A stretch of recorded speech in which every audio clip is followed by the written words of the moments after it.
Created by moms for moms, a safe space for moms' voices to be heard and to lean in and support each other. Now, you know, Shannon, we have Krista. Now we actually have special guest with us, Lauren Jenkins from my 1027 in the morning. Lauren, hi. I adore you, and I'm so glad you're able to join us here on the mom couch. I know. I feel honored to be on the mom couch. I feel like I'm not super qualified yet. All of you amazing moms, but I'm excited to be here and learn and absorb and share some experiences. Well, sister, I know you as a mom, and you are way overly qualified. So you also so know me as hormonal pregnant, about ready to be a mom. So yes, that part too. I've been blessed to see part of your mom journey. Yes. Oh, but no, truly, I'm so excited to have you lean in today and join this conversation.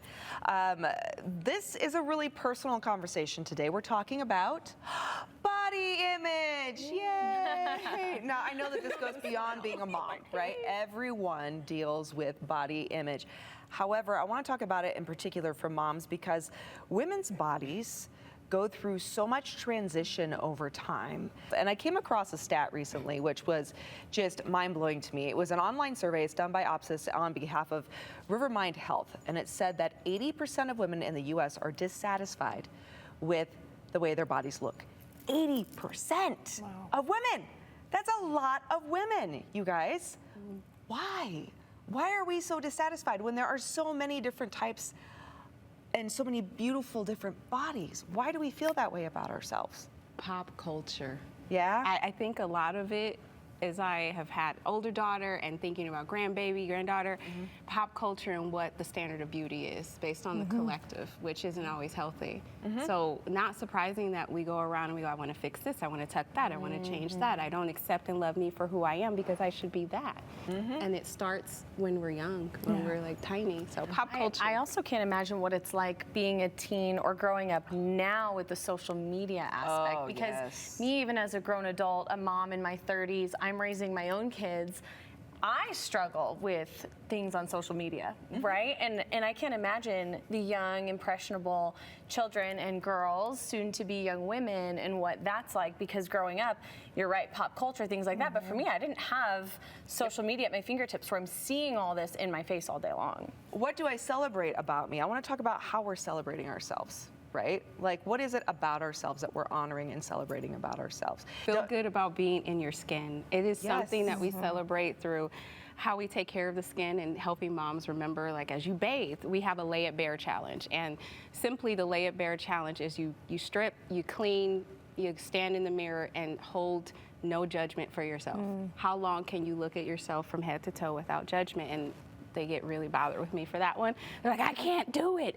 And it's just, it lays bare the feelings we have about ourselves. And so celebrating this vessel that brought life, I mean, 4 babies. Yes. Yeah. And so being able to know what that's like to incubate life, I go, oh my God, this thing knows what it's doing without me having to know what to do. There's a space too for women who cannot bear children and still struggle with some body issues and stuff. So my husband and I have suffered from infertility for many, many, many years, and both of our children are IVF babies.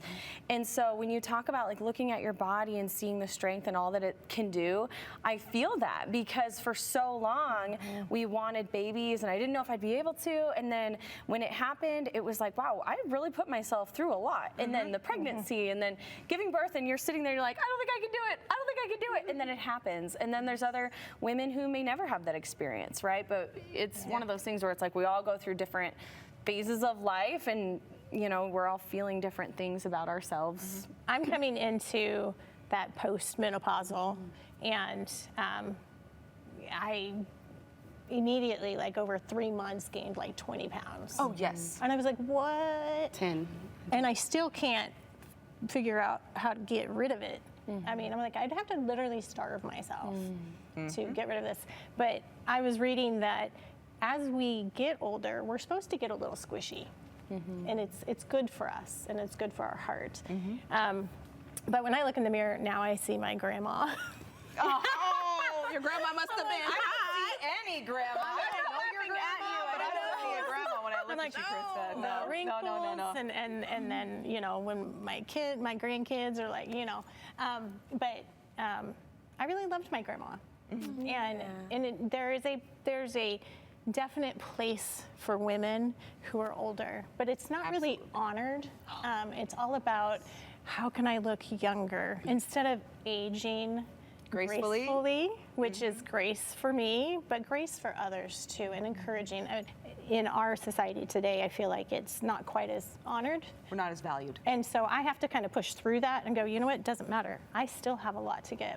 Aging confidently in our society, that's a whole other amazing topic I think we need to dive in. Ladies, I so appreciate you, and thank you for being vulnerable and sharing, because I'm hoping today that we at least can help other moms watching know that they're not alone and that you are beautiful and celebrate yourself because you deserve it and you're worthy.